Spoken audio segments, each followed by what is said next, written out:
What is up, podcast land? Welcome to another episode of the Two Dates and a Dash podcast. I am your host, Matt Kubler. My co-host, as you can see with her bubbly personality and smiling face and very fancy hat, Bronwyn Price. Look at that. Another hat. I'm telling you right now, if we could do 100 shows, she's going to pull out 100 hats. I am. I'm going through all my patriotic ones to begin with. Well, I mean, we got to start off with the right theme, so that's good. But before we get into bits and back and forth, and before I introduce my very honored guest, Betty Zimmerman, I want to first tell everybody where they can find the show, where they can learn more about our investigation into Job Price, Bronwyn's brother's death, and all that kind of stuff. So obviously, if you're watching on YouTube, this is where you can find the show, at Matt Kubler on YouTube. That's my page. It'll be under the live video section. While you're there, make sure you subscribe and like and set the little alarm bell so you can get notified if there's new things coming out that every once in a while I do put other stuff out, but not often. For Job and the investigation we're doing, for those of you that are new and haven't seen the other two episodes or haven't been paying attention to any of my social media or Bronwyn's, we're in the middle of developing a documentary film on Job's death and the investigation into his death, and how we've come up with enough evidence to prove in any court of law that Job was murdered, especially with all the forensic evidence we have now. But if you are a SEAL or new Job or know anything about Job's death or have anything to add, you can go to whokilledjob, J-O-B, price.com. And that's kind of a landing page. It has some emails and phone numbers for people on the documentary film production staff that will answer any questions or take any information you have. So without further ado, Betty Zimmerman, how are you? I'm fine. Thank you for having me. We're very happy. I mean, Bronwyn's in charge of all booking. So Gold Stars are her wheelhouse. I'm just sort of the guy that shows up and does some talking and asks a couple questions. But when she said, she told me about you and told me about your son, Travis, and she said, you're going to love Betty. And I take Bronwyn is a great judge of character. She really is. And so I was very happy when she told me about you. And then we've been texting back and forth. And I know you're nervous. You're not necessarily doing podcasts a lot. But I can tell you this is going to be a very simple hour and change for you. And all we really want you to do is share who Travis is to you. Because most people, they'll read a flyer or they'll go on an article or whatever. But rarely do they really get to sit and listen to a Gold Star relative tell the story about the person that we're honoring through their eyes. So I'm really excited to hear about Travis through your eyes. Okay. So I have one question I ask everybody. Obviously the person changes for each person, but this one question, and it's the only scripted question of the show, is who was Travis Zimmerman to you? Well, Travis Zimmerman was my stepson. Travis came into my life in 1993. He moved in with us when I moved in with my husband in 1995, and I raised him up until his death. Travis was the son I never had. He was a son gifted to me, but for a little while. He joined the Army in 11th grade. He signed up, and he did that knowing about 9/11 when he saw 9/11 happen, and he knew that he wanted to go into the Army and he wanted to go into infantry. He didn't want a cushy spot or anything. He wanted to be in the thick of it, and he did. He went through infantry. He did boot camp at Fort Benning, Georgia. And I have a picture of him there. Oh, let's see that. Let's see that. Those are always great pictures.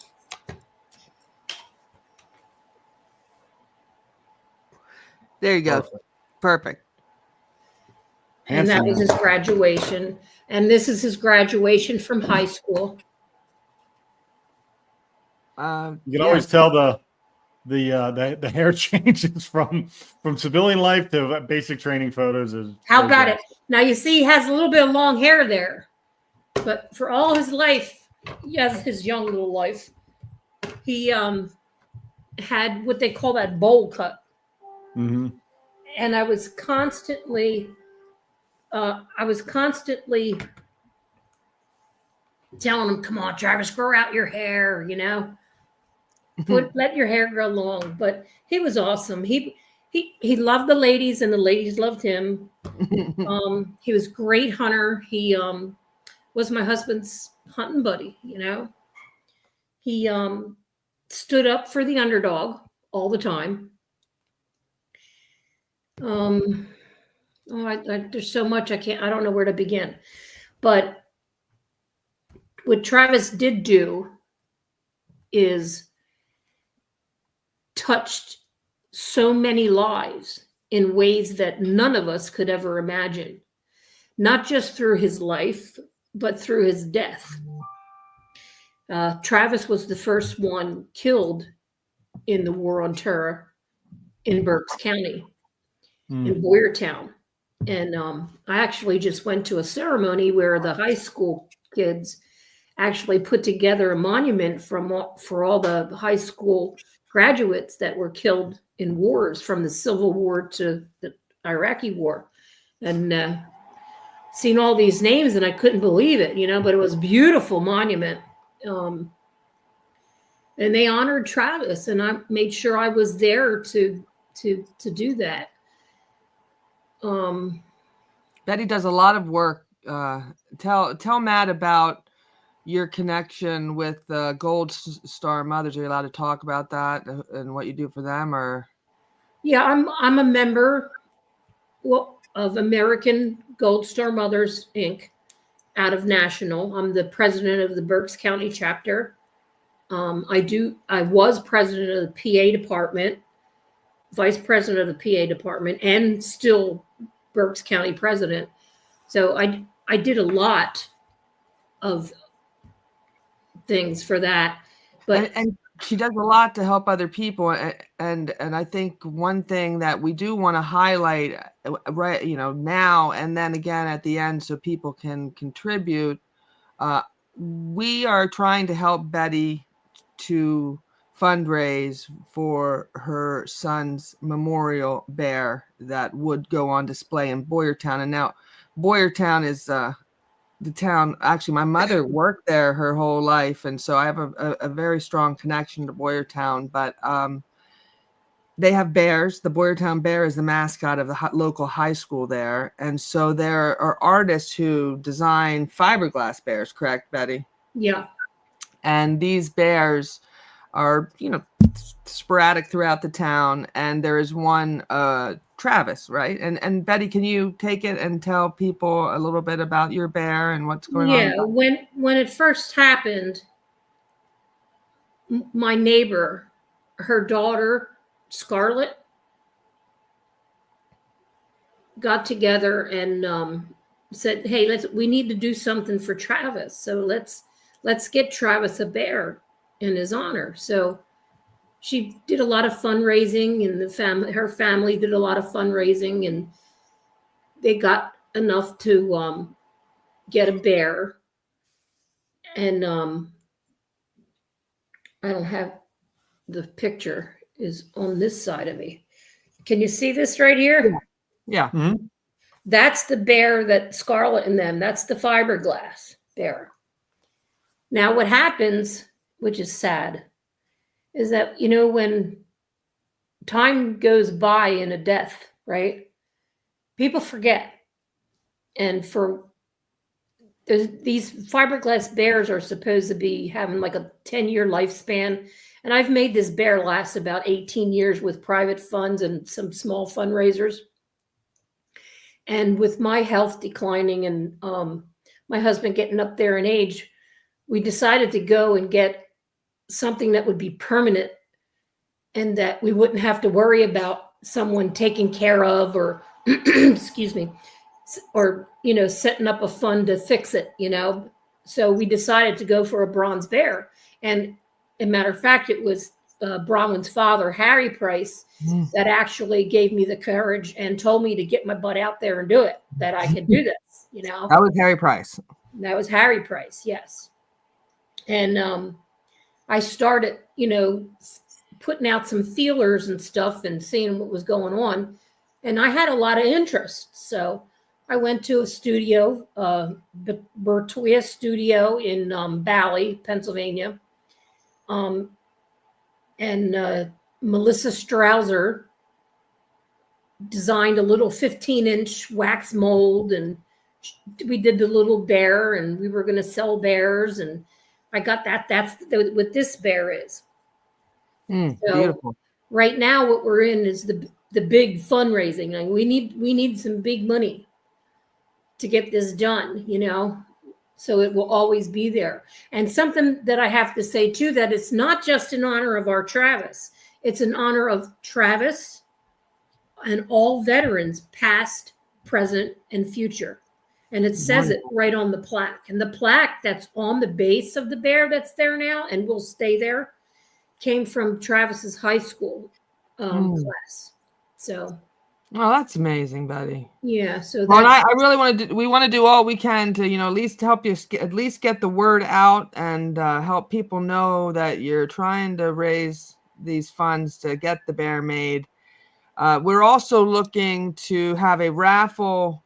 Betty, when will this raffle be held? We're looking for donations for a raffle basket. So any local businesses, local or far away businesses, any businesses who would like to donate any gift cards, you know, any cash donation, any sort of merchandise, we would greatly appreciate it. And any private citizens who have any patriotic items they might like to donate to our gift basket, we'd appreciate that as well.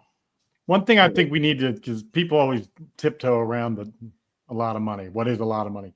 What is the number you need to get this done? Because I think setting that out into the universe, saying this is the number, this is how much we need, that it gives people a better idea of what the magnitude of the undertaking is. Right. I don't have an exact figure because of the way the price of bronze goes up and down. Right. But I did just get a connection that would help with transportation of the finished bear and placing the bear. So that will save a lot of money there. But we're talking between $80,000 to $120,000. It'll be a 6-foot bronze bear with brass decals for the 101st Airborne, the flag, the name tags. So it's expensive. It's gonna be there. So I know it's gonna take me a few years to get this done. To have this done. And this I is think just there the are. beginning. What's up, Ron? This is just the beginning. We're just the beginning of this. There's enough. Here's what I know. There are, if you appeal to the right people at the right times, there are plenty of people that are out there that have a patriotic, for whatever reason, they have an affinity to do something more so for patriotic reasons than, you know, whatever else people need money raised for. I believe that if done right with the right amount of, because I mean it takes a lot of chutzpah to go up and ask somebody to cut a check, right? So yeah, it does. And they don't call me Scrappy for nothing. That's it.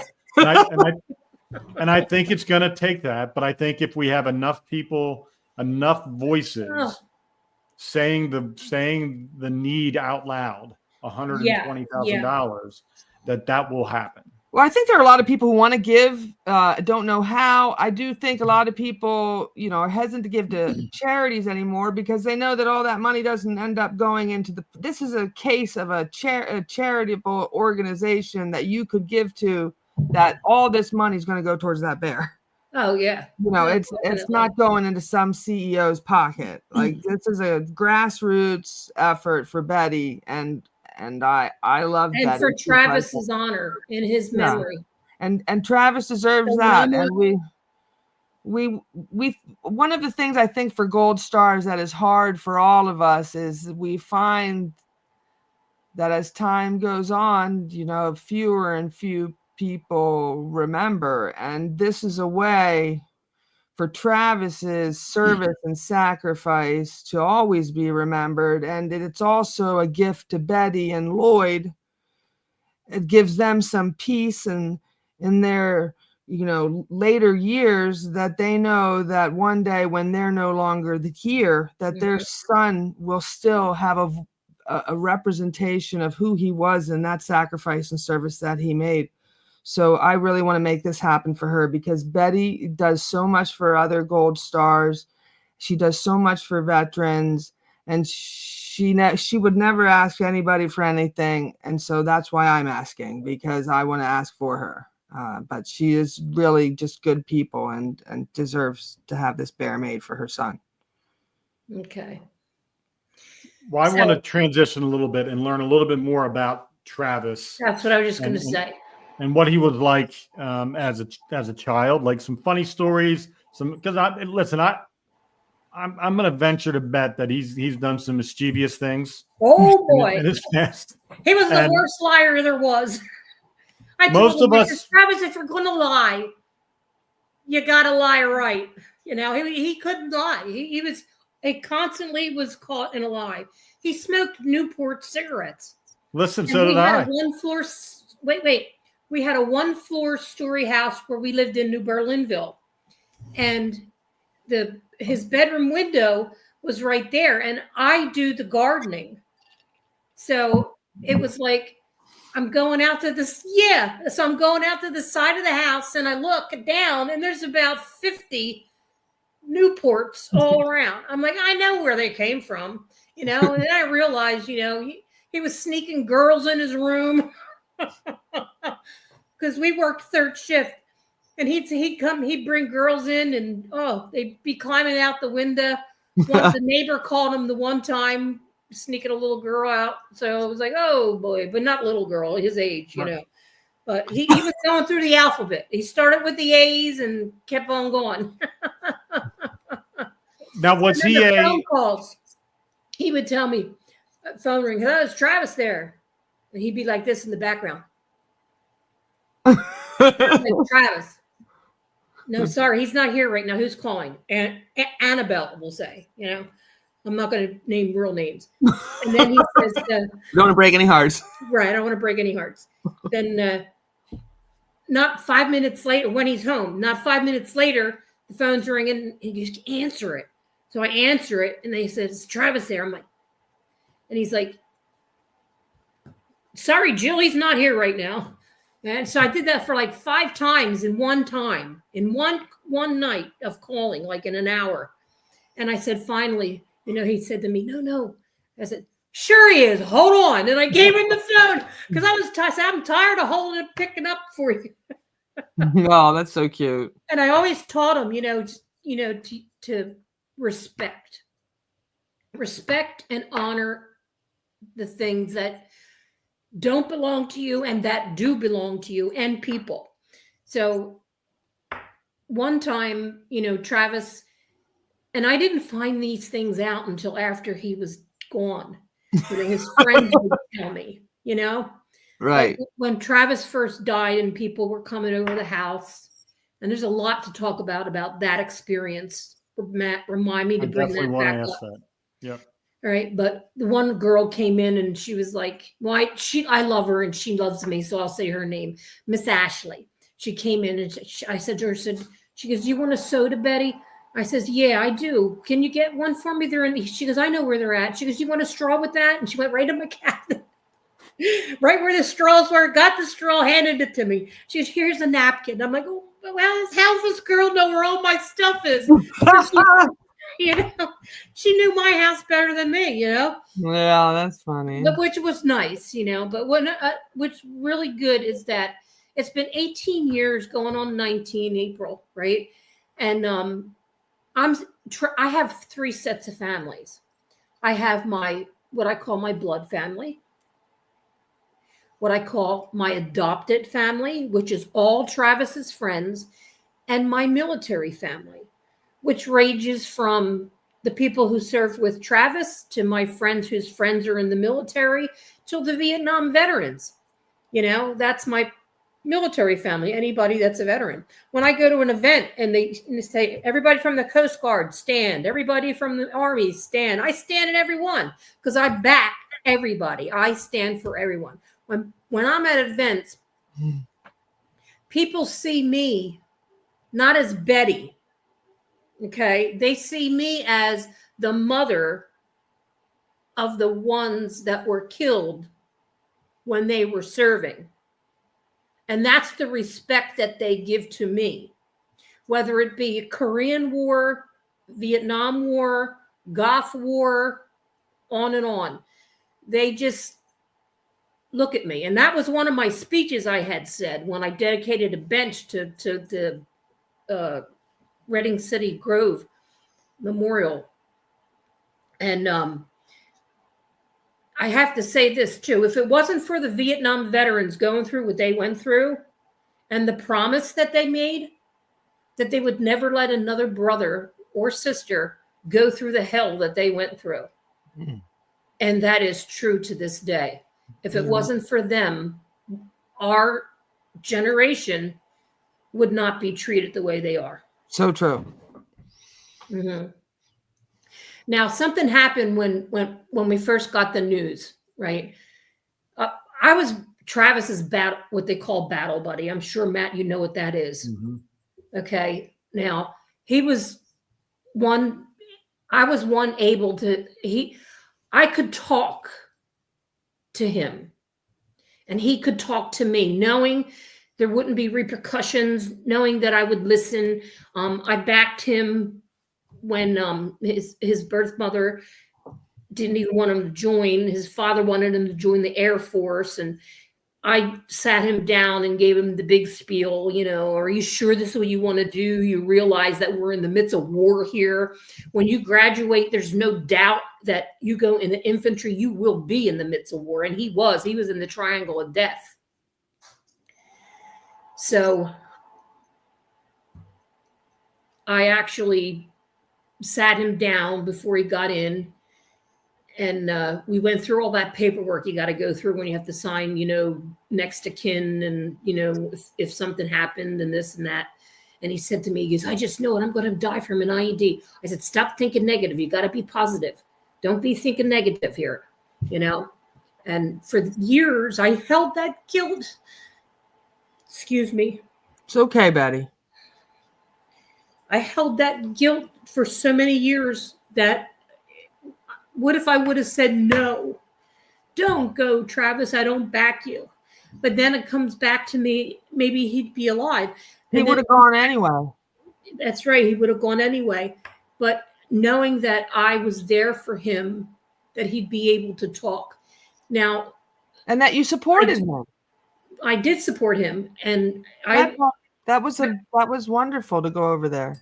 I learned so much of what he went through.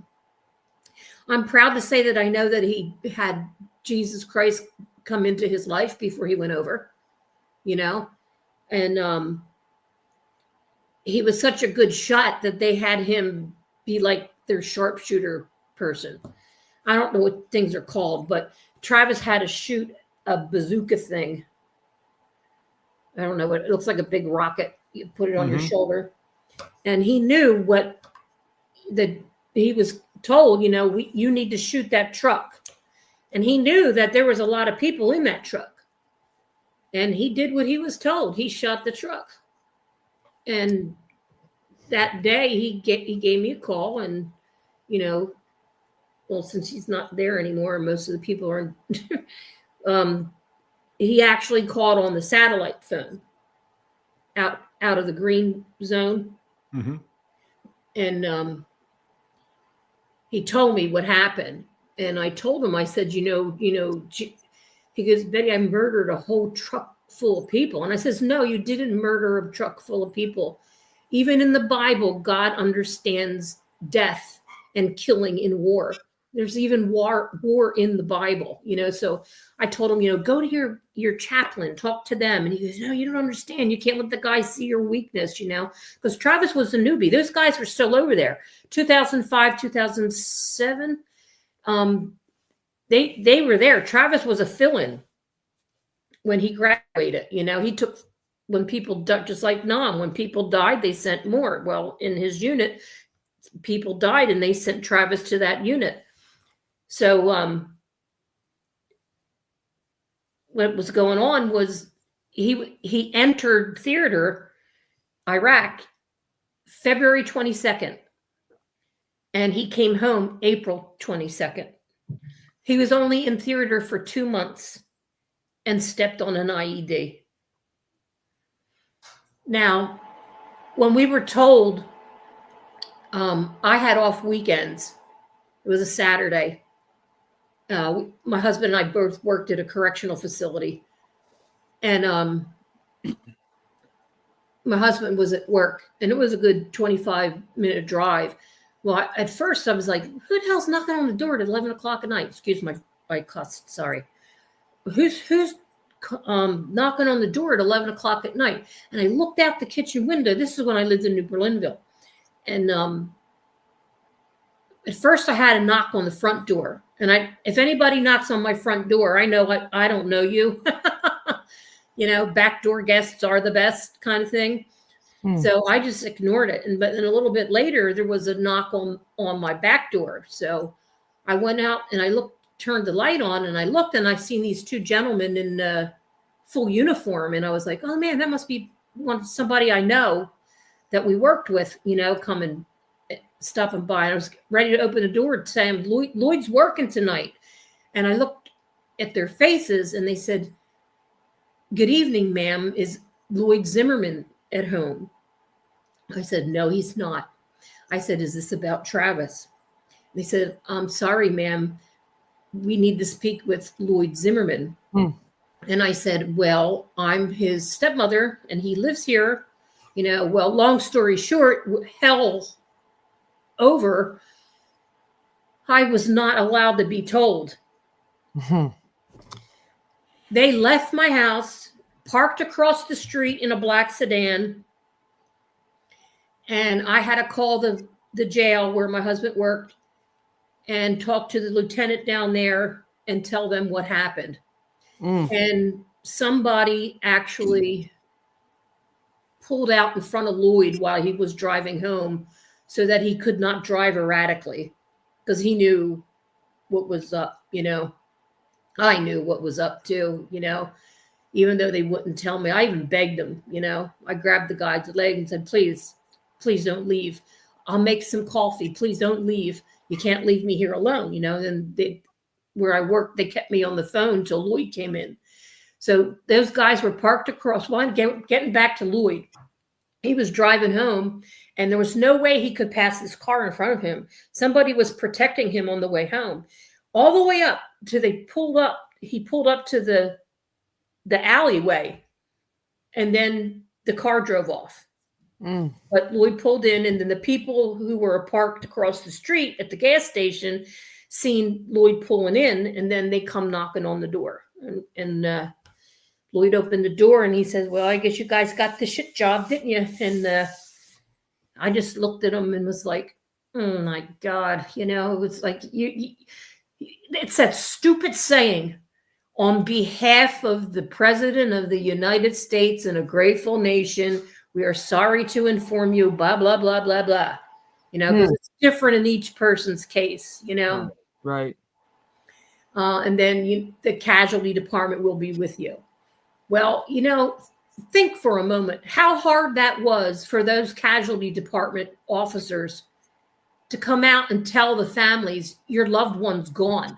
You know, the compassion that must be had from them, and the things that they went through to do what they have to do for their job, you know. But long story short, when they came to the casualty department came, I mentioned it because they had to time it. They wanted to time it that his mother and his father were told at the same time. Right. Of course, that couldn't happen. No, I would think that's difficult. Yeah. So here, his mom had her own casualty officers, and we had our own casualty officers. And what happened was I got to talking with mine and told him what happened to me. And I said, well, that's not fair. That's not right. That shouldn't happen. And then I got to know more and more people, you know, through different things. And somehow, I don't know how, in the midst of war, they changed the law. If a child well, he's not a child if they're in war, but if one of your children is a stepchild, father or mother, right, and has lived in your house and not married, you have to be told now too. So now At I least made it somebody that else isn't going to go through it. Because of you? because now another Gold Star stepmother with a young child going in, that'll never happen to another Gold Star family. That's wonderful, Betty. Another thing happened too is I got a call from the Navy saying, "Oh, is Travis there? This was Christmas." Oh, so I remember Travis was saying to me, because I handled his money and did everything for him. And he said to me, "Boy, Betty, this year everybody's going to be so happy. I'm going to be able to get such great Christmas presents, you know." And I said, "Travis, we don't worry about the Christmas presents." You know, he goes, "Yeah, but I do. I never was able to really get out there and give everybody really good Christmas presents. But this year I'm going to be able to do a really lot." You know, so right around Christmas, I got the call from the Navy. "Is Travis Zimmerman at home?"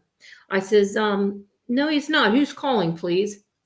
And he's already died, been killed since then, right? Because it's December. And he says, "Well, this is the United States Navy, and we're here to offer your son a world of travel to see the world." And now, you know, if Travis's name, if you look it up, means someone who travels. Mm. Well, that didn't mean shit to me because, God, sorry, here I go again. Because I went on, I says, "Well, I'm sorry to tell you, he's already given his life for his country." Oh, wow. That What the guy guy was said? dumbfounded. I said, "I want to speak to your supervisor." And "Ma'am, I'm sorry. I know." Blah, blah, blah. I said, I want to speak to your supervisor." Well, through different channels, and I can't say how far or long or who or what. But now what was happening back then in 2005 and 6 was the Army was not keeping up with Oh, yeah. the Navy wasn't, the Marines wasn't, the Coast Guard wasn't. So now each service has to check all the listings. They get mailed. Like the Army sends it to the Navy. Everybody gets it. Nobody got it from the Navy that Travis was already killed in April. And they're making their recruits. But Yeah. now they have to do that. So that's another big thing. So that won't happen to somebody. So then I got a phone call a little bit later on that then, and I forgot that I had gotten Travis a phone, and we had to put a down payment on it, right? And he had to pay me back, right? Which he did. He paid me back, and it turns out I got a check in the mail from the phone company. I was the only one to get a Christmas gift that year from the deposit of his phone.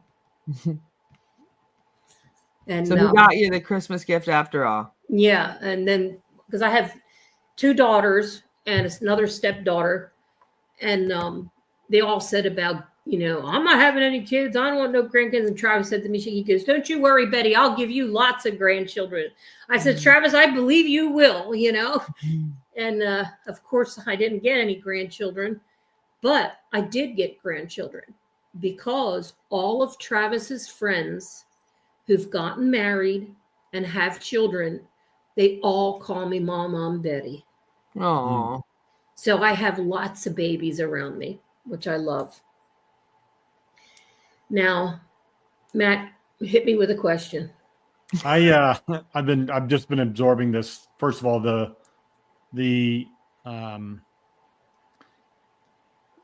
I firmly believe that we're all here for an extended, whatever period of time that is. I don't believe there is this choice made this happen. Like I really, because then the why question just haunts you forever, right? Right. Why did I, the guilt that you say you live with, but not stopping him and supporting him to go in, and had you not done that, would he still be alive? I can't believe that the answer would be yes to that. I don't, because then we would all be haunted by the decisions and choices and conversations we have or don't have. So I do believe, I lost my brother when I was 18, 6 weeks before I went in the Army. And I had survivor's guilt for 13 years and massive depression. And it wasn't until I realized that why was not a question that could ever be answered, and why was not mine to ask. I was not owed that answer. My faith says God doesn't make mistakes, so therefore why is not a question, because God has a plan. I just have to trust in that. So for me, that's where I always fall back to that. And the fact that then all of those things, through your experience of finding out how he died, and not finding out how he died when you should have, and all the changes that have been made, to me, is all part of the process of things that Travis's life meant, and the value of what his 19 years on this earth meant. He lived more and did more in 19 years than most people do in a lifetime. Yeah, absolutely. Absolutely. I agree 100%. Now, I remember some of the guys telling me, because I would talk to some of the guys over there too while I was talking with Travis. And Travis had told me that he needed me to send him some big Band-Aids and some stuff like that, because he said the big infection, what do you call it?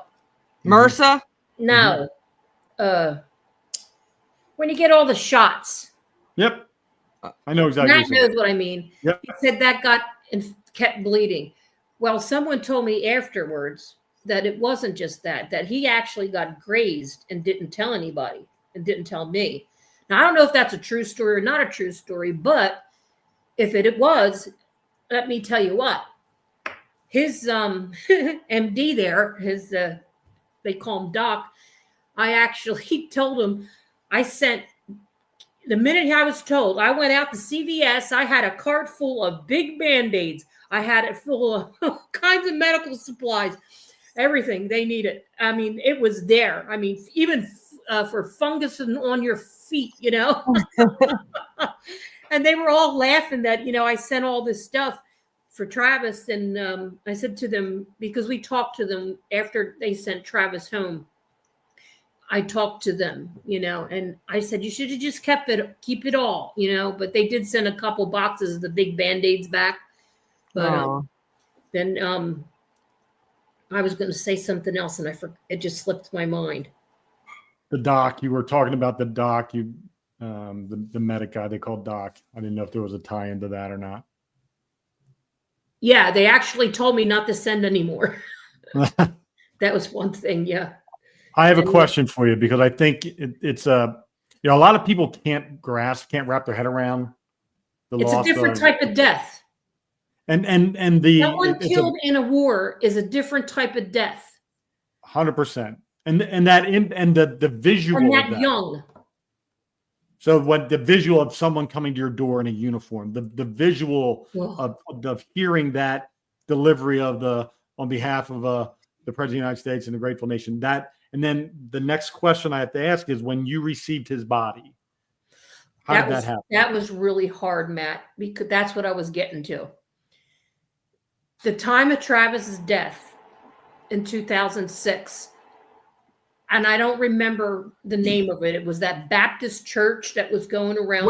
Westboro Baptist Church. Mm-hmm. Well, Travis was killed April 22nd. Okay. He didn't come home until May 5th or 6th, I think.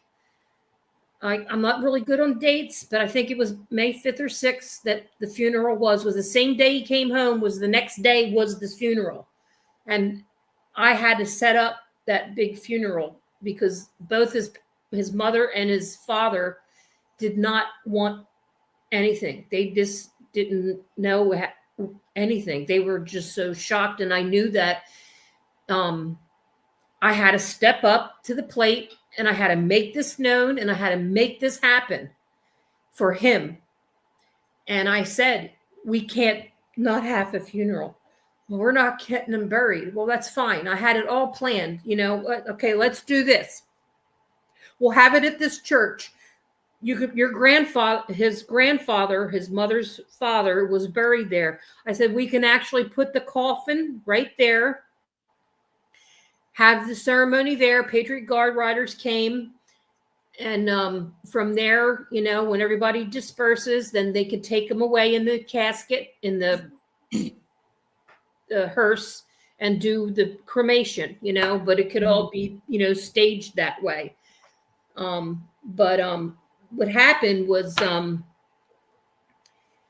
we waited all that time. There was like 5 soldiers killed, 5 veterans were killed. Not in Travis's unit. Like there was a Marine, there was, different ones that were coming in. And this was before you were allowed to go to Dover. We weren't allowed to go to Dover. This was before. Okay. Wow, really? Okay. Yeah. Yep. So and where they did give a he grade. go to get his body? You didn't get to go at all. No. He went right to the funeral parlor. From Dover to the funeral parlor. No, they didn't get to go to Dover. You didn't get to go to Dover. They didn't Right, have the Fisher House back then, Betty. They didn't have the Fisher House back then. No. Mm. But his body did come through Dover Air Force Base and then transported to the funeral home. But normally now they have the parents go. She's saying yeah. she didn't get that opportunity to go and meet his body at the plane. That wasn't in effect at that time. They didn't do like a distinguished transfer. No, I'm sure they did.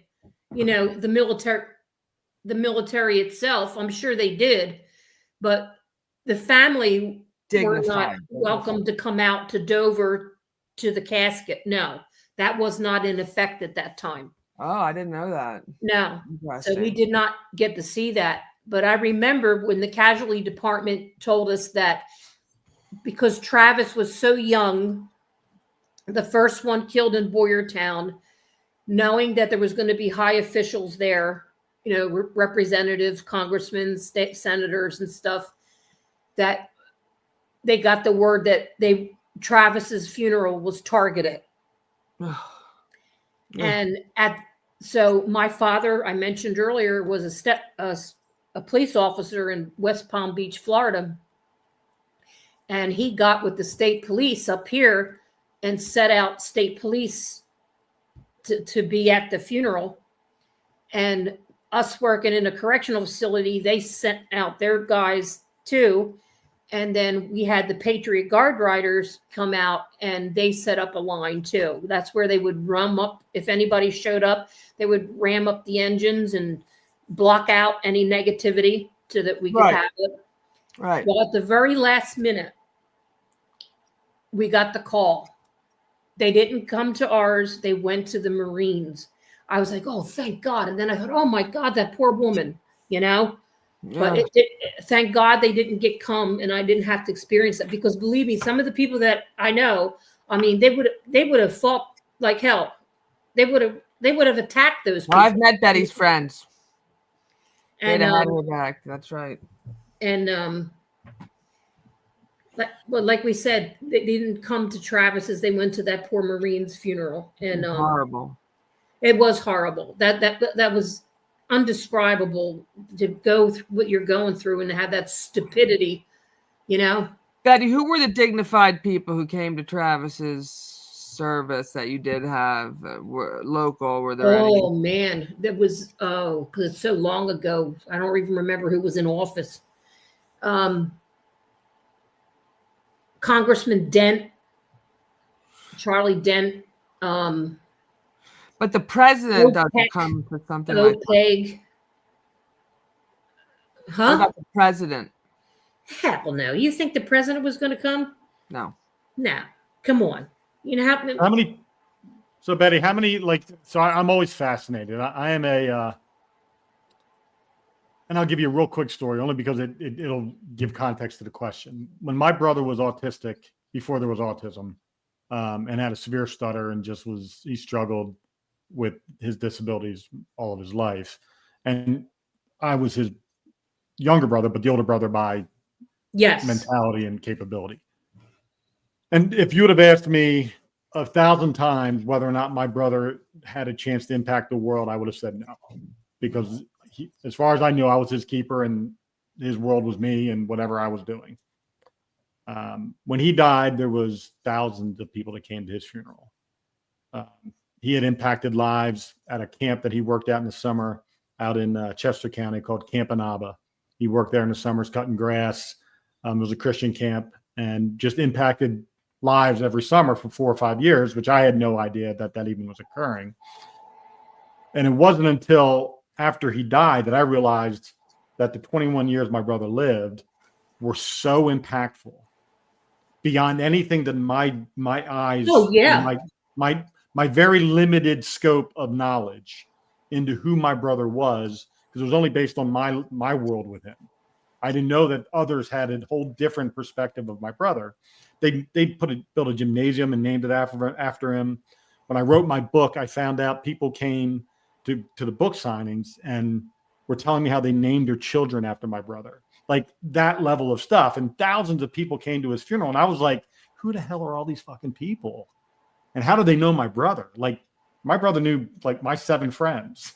Like as far as I knew, that was it. Our family and the 7 people I let him hang out with. Mm-hmm. And there was all these people that showed up. So when you look at the magnitude of a life lived, a lot of it can be seen, especially if they're younger and die. You know, if you're 95, there's only going to be so many people that knew you by this point in time that are still alive. But if you die at a relatively younger age, you can kind of see the scope of the life lived by the number of people that come to pay their respects. What was it like at Travis's funeral, if you could sort of paint that picture? Well, Matt, I have to admit this. A lot of it was a blur because when things happen and I get in that state of mind, it's all about preparation, get it done, have it figured out. Everybody's going to have a good time. Everybody's going to remember. Everybody's going to be, this is how, it's like, put this here. Like a wedding, right. And that's a one-track mind. So it wasn't until afterwards that I realized how many people did show up, because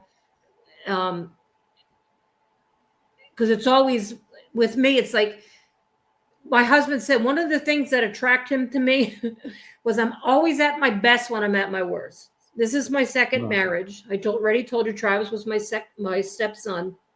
My first marriage was terrible. I was abused horribly. And Lloyd was I call him my savior. He fixed that broken road, and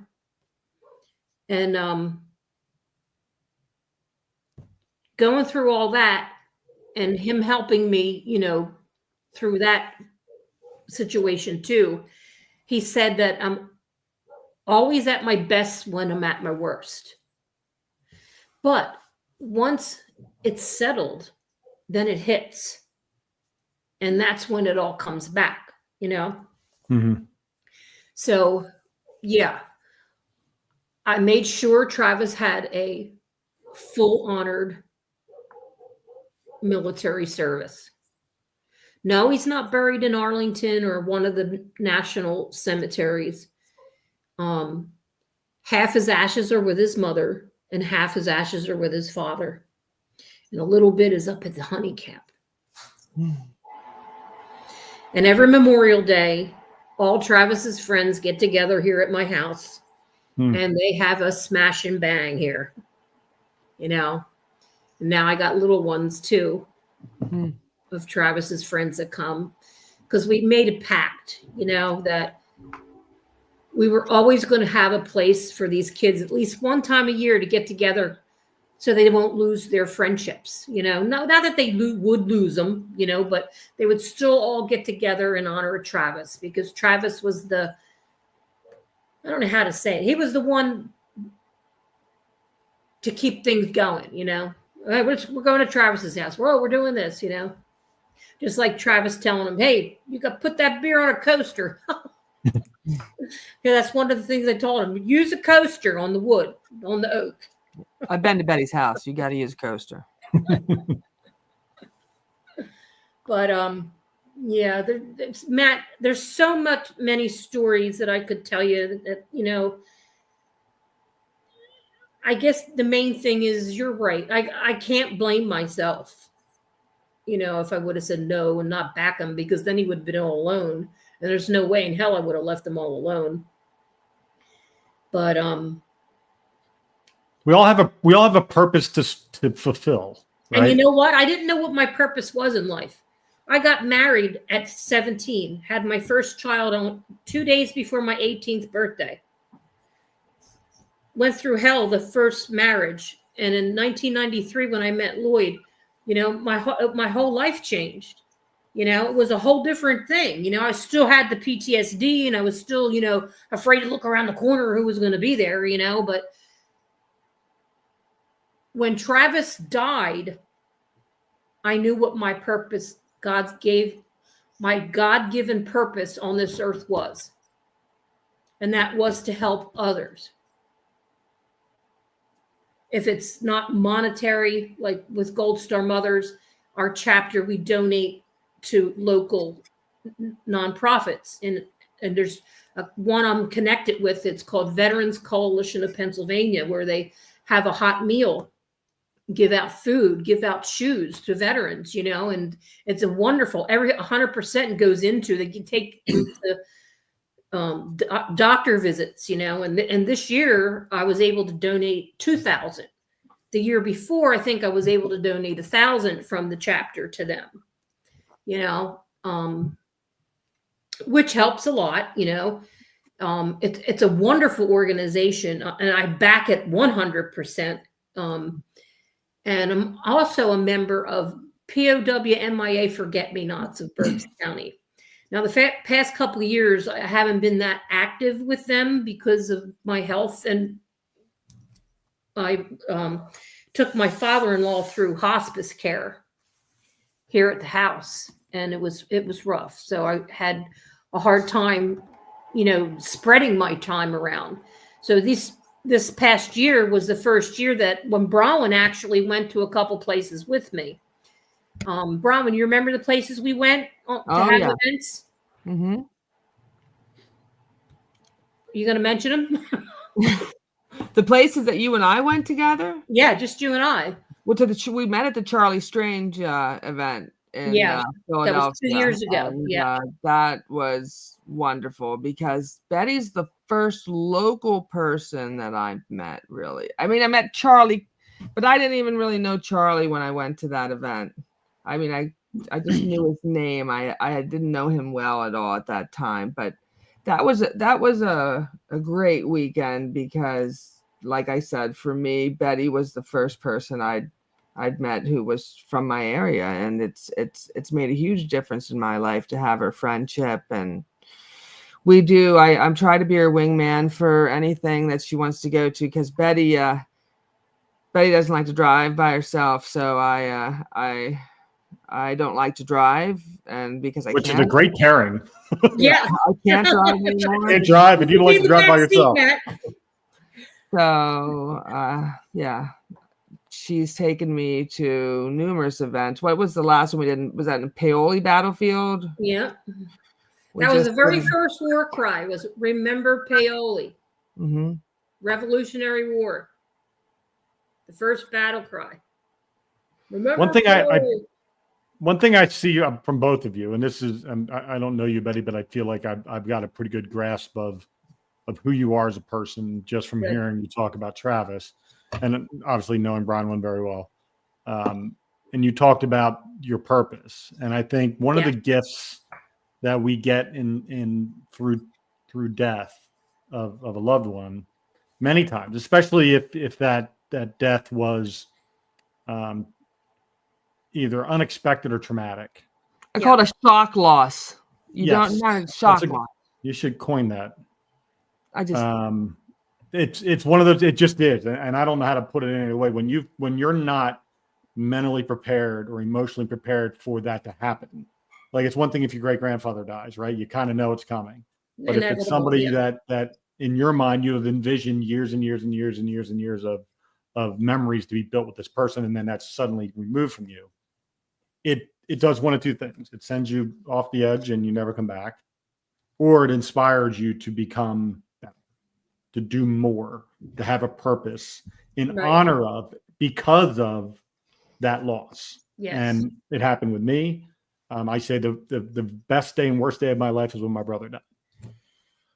Well, I think it gives you a very good appreciation for your own life and the time you have on this earth and what is important in life. I think for me, just being able to share love with people, I've realized how important it is to make my kids will say, I know, Mom, you love me, because I say it so much. But I never want my kids to say, did my mom love me? Did she never told me she loved me?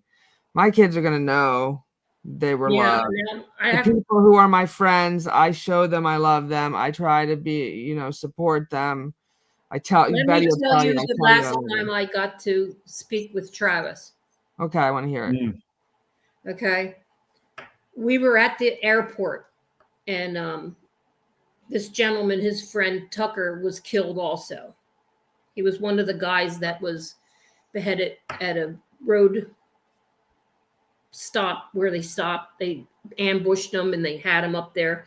And Tucker was going to pick up Travis at the airport. And yeah, Matt, I know a lot of stories from a lot of the guys from what they told me on how the deaths were and stuff. So I'm not going to go deep, but I'm sure you understand. And other veterans out there will too. But I kept telling Travis, Travis, you sure you got enough money? Do you need anything? You got everything? He's, yeah, I'm fine. I'm doing real good. I'm great. I don't need anything. And you sure Tucker's on there? Call Tucker. Let me make sure he's on his way to come get you. I said, because we gotta go. We gotta go up to the security place and go through security yet to get through the airport. And he calls Tucker. He goes, and Tucker said to me, he goes, I got him, Mama Z. They called me Mama Z. I got him, Mama Z. Don't you worry. I'm going to be right there to pick him up. I said, okay, Tucker, I'm counting on you, So I'm getting ready to, Lloyd, my brother, Mike, came with me, and Lloyd. And Michael went up and went to shake his hand. I said, oh, no, you don't. Because my brother, Michael's not affectionate. Grab a hug. He's like a handshake, pat on the back. I said, no, you hug him. And he did. He hugged him. And then Lloyd went over. He goes, all right, son, don't you remember, Travis, you right. You need anything at all, you tell us, you let us know, we'll send it out. I said, hug him, Lloyd. Go hug him. Go hug him. And I turned around and I said, Travis, I said, I love you. I said, if you need anything, to call and we will have it sent to you. And I said, are you sure you don't need anything else? He goes, yeah, I'm positive. I don't need anything. I said, okay. I said, we have to go. I said, I love you. And I turned around and looked at Lloyd, and Lloyd goes, don't do it, Betty. And they started coming. All of a sudden, I hear, Betty, wait, come back. I was like, oh, shit. So I'm wiping my eyes, and I turned around. Now, I'm 5'1", okay? Travis had to be almost 6'2". I was so tall, And he said to me, Betty, wait, come back. And he goes, here. He goes, put your hand out. He goes, here's something I want you to have. I can't take it with me where I'm going. And he put it in my hand and made me make a fist. He goes, don't look now. Wait till we leave. So I knew it was something heavy, So all of a sudden, he picked me up, and it was the first time he picked me up off the ground, hugged me so hard, and he says, Betty, I love you. Thank you for everything you've ever done for me. No. Matt, that moment I knew, and Travis knew he wasn't coming home. That was a warning. I left him there, and I went crying like a baby. Half the people from the airport there were like, are you okay, ma'am? Are you okay? I'm like, I'm fine.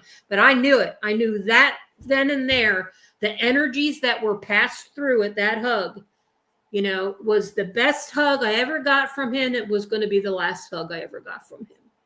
Now, I don't know what you believe. I don't care what anybody believes. I know what I believe. When I opened up my hand, it was his class ring with my birthstone in it. And so this is fucking nuts. I buried my class ring with my brother, and I took his, and I wore it to basic training. Wow. And they tried to take it from me on my first day of basic training when they take all your stuff, all your civilian stuff. and I did push-ups, flutter kicks, and run in place for 8 hours until they finally just stopped and said, "You're not going to give us that ring, are you?" And I said, "Not in a million years. You can kick me out of your fucking army, but you're not getting this ring." And they let me keep it on my dog tags through basic training. So the class ring, that's just mind numbing to me. That's the gift that he gave you. I'll never give it up. When I die, it'll go to his half brother. I'll make sure it goes to his half brother. Oh. God is real, and I don't give a shit if people aren't. God is interested real. in that. God is real. And when you not everybody recognizes signs. Right. I do, because I'm clairvoyant. But Bronwyn knows this. I'm a Reiki master also. Well, Christ, I'm in. Yeah, and we could have I a lot of cool conversations. friends, Matt. Don't You be do. jealous. My brother has visited me. oh yeah, and I've had visitations. I son- actually helped cross them over. People It's will a say, "Oh, you're crazy." I know you can believe whatever you want, but the people who really know me know that when they have issues, like his friends were having pictures falling off the wall, TVs turning on and off, and after that the dream I had, and I took him through, everything stopped. That was for Travis. But even with my father-in-law here, I had to have the house cleansed because we were hearing him call our names, But the whole thing is that I think once my mother died, it opened up my gifts. I thought it was a curse at first, but then I started reading about things and doing some extra studies and stuff, and I realized what it was. Like I can't even stand even going into hospitals because I can pick up so much energies. And I think that's why I'm so good with people and knowing people. Like I can tell when somebody needs a hug. I can tell when someone needs, and that's empathetic. Yeah, that's a good word. That's a good way to put it. I'm empathetic. Yep. But yes, they do give us signs. and they continue to. And they it's, continue to. I think you are as capable of receiving gifts as you allow yourself to be. Yeah, everybody is. That are, you're closed off to the idea. My wife, my brother used to take speaker covers off the speaker and throw them across the room. Because of sensitivity. After he died. And my wife, when we first got married, we got married in May. My brother's birthday was June. And every year when I would change location from whether it was a room in a barracks or a different duty station or got out of the army or moved out of an apartment to a house, whatever. And as long as I had those speakers, the speaker cover would fly off in the middle of the night on his birthday. So I told my wife on his birthday that next, it was the second, my brother's is the third. We went to bed the second. I said, hey, if you wake up in the morning and speaker covers in the middle of the room, don't freak the fuck out. It's just Andy letting me know, because it was our first birthday. His birthday was the first one in this house. She wakes up in the morning before me. She goes down. She goes, are you fucking kidding me? And the speaker was in the middle of the floor. So, and we sold those speakers. He then changed his messaging to a different, the same thing then, but it's always the same. If it's a picture, it's the same picture. If it's, whatever it is. So, and I know now that I used to really, really want it, right? I used to be looking for it. But now I know that I don't need to look for it anymore. Right. Me too. I'm comfortable. But it still happens at times. It still happens. And you'll say, okay, Travis, or okay, Joe, or okay, Mom. And it's important for grief, for dealing with grief. Mm-hmm. I didn't deal with mine well. I didn't deal with mine at all, Matt, until the first time I met with Bronwyn at Charlie Strange's place. They had us write a personal letter to our loved one. And that was I cried so hard. And at the time it was Travis's lieutenant. It was weird that he called me at that same time, And I told him where I was and what I was doing. And he says, let me read it with you. So he read it with me, and I wrote the letter, and I cried like a baby. That was the first time I cried in 16 years. And I said, Charlie said, are you going to come back, Bet? And I said, absolutely not. I cannot handle this. I will not do this. I don't like people seeing my weaknesses. And because of my previous past, too, you know. But I went and told, because I see a psychiatrist and a psychologist, right? And starting from Travis's death. And it's still continual. And I told her, you know, my psychologist, and I said to her, I says, I don't want to go back there. She goes, you're getting your ass back there next year because that's what you needed. And well, that year, something happened. Charlie couldn't do it. And then it was the Navy SEAL swim that I seen Bron win at. And then this year, Charlie said in April, he's going to do it again. So we'll see. But that workshop was so individually centered. He takes you out and gives you a great time, but then he hits the books. Here's a book. Here's empty paper. Write the letter. And you got to read it out loud to everybody else. I just want to jump in. Travis Wyckoff is on the comments, and he says, hi, Mama Z. Hello, Travis. I love you. And Drew Hike is on as well. He gave a prayers. Yeah. Sign. Travis Wyckoff was with Travis. Well, God bless you, Travis. Thank you for your service. I believe he Drew was too. Travis. He said he loves you. I think that's a good place to wrap this up, because I think the emotional, what I was really trying to get at and get to with this at the end is to get that, because I think what people need to hear you got it. is how hard, first of all, how hard it is for a mother to lose her son, period, but then to lose her son to war. That part is vital, but also how resilient you Gold Star mothers and siblings and spouses are after the fact, and how you have used that as your battle cry to do for the others. Work necessary to not just memorialize your son's service, but also collectively memorialize the whole group of the Gold Star family's services. And I think that's a brilliant part of grief. And I'm not a joiner, and I'm not a sharer of, unless I'm in 100% control. Like I need to be 100%. Right. Like I don't go, sit, wait, join, share. Like that's not my thing. I run the group. I will share everything, and I'll bleed my heart out, but I got to be the one calling the shots. And that's just how I've always been wired. And it's hard. It's hard to be vulnerable in a setting where you are not the one in control. True. And the fact that was how you finally opened up that pathway for yourself to be vulnerable and share that probably has helped you more, and I'm guessing, than 16 years of therapy. True. And I had my moment where God showed me grace and showed me something that I needed in order for me to let down those 13 years of anger and all that I let that go. And it was Matt, I had to be strong for everybody else.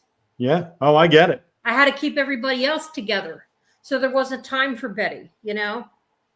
Now, you know, through Travis's death, we also, not through death, but we weren't allowed to see Jessica's son anymore, Lloyd's grandson. They took the right away from us at our most vulnerable. So not only did we lose Travis, but we lost the ability to see Lloyd's grandson. Through this time too, my sister, we were Irish twins. Okay. She died of an overdose. I saved her life 4 times, taking her to a hospital of an overdose, and she died from an overdose. Her firstborn son died from an overdose. Her firstborn daughter died from an overdose. My youngest brother, who was mentally ill, okay, and very not autistic, but he needed constant Mm-hmm. care. Like he couldn't do things on his own. He needed someone else to take care of him. You know, Mm-hmm. he died of massive heart attack alone. You know, and all this happened all at once. It was like boom, 2 years, boom, 3 years, boom. You know, When it rains, it pours, they said. it sure did. And I had my share of death, and I'm sure a lot of other people out there have too. You know, but what I'm saying is that the opening of the mind, heart, body, spirit, soul. Okay. Mm-hmm. When you go through so much like that, it teaches you. Yeah, exactly. It shows you that, you know, Betty wasn't just born to be on earth and meet Lloyd and have 2 daughters and have some stepkids and meet Bronwyn, that there's a higher purpose, that we're here for this. And that's my goal, is working on my higher purpose. Now, my higher purpose right now is to get that bear up so that when I'm dead and gone, Travis is remembered. Travis is remembered. Well, And Betty, not luckily just for you, I'm a manifesting motherfucker. I will manifest the living shit out of this. Okay. And she knows I have her back too. I'm going to do everything I can, Betty. Hopefully people will open their purses for an actual worthy cause where the money is going to something that is worth something. Well, what I think we need to do is thank you first, Betty, for being so open and honest about your experience of losing your stepson and sharing Travis through your eyes. I do want to add one more thing that Travis wrote, and I think it's profound. He says, I think she found her calling after we lost Travis. It's absolutely amazing to see someone pour everything into the veteran community. We should be so lucky. Exactly. That's the way I feel.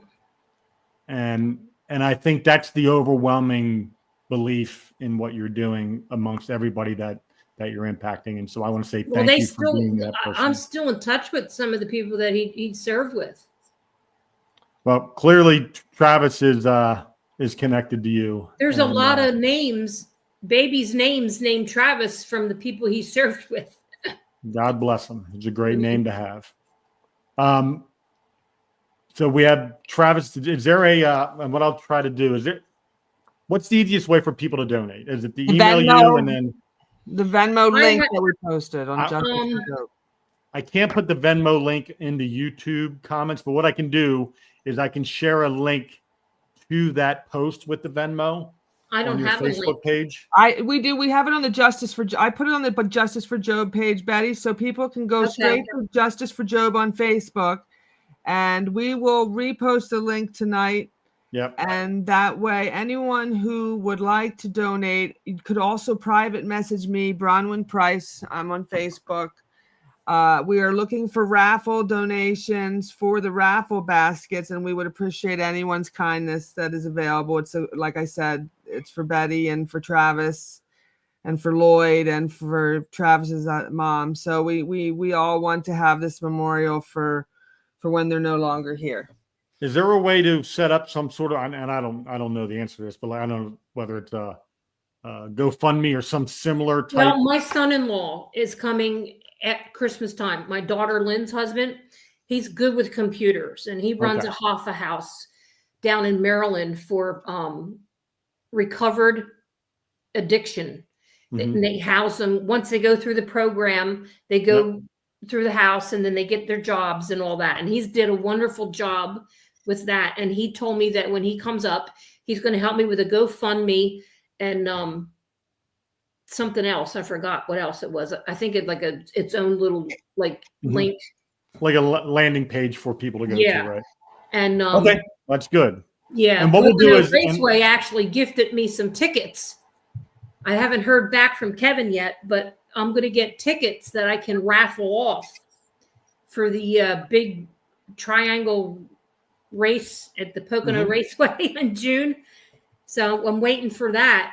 And my son-in-law is going to help me set up a raffle, which will bring in a good bit of money. It's going to be an online raffle, so people can participate. Yeah. Matt and I will be sure to keep posting on the Justice for Job page any information that comes up. Yeah. And we'll keep all of everything that is new in your world with that. We will make sure we share on there and then on our personal pages as well. Well, I appreciate that, and I want to thank you for having me on and giving me the opportunity to speak.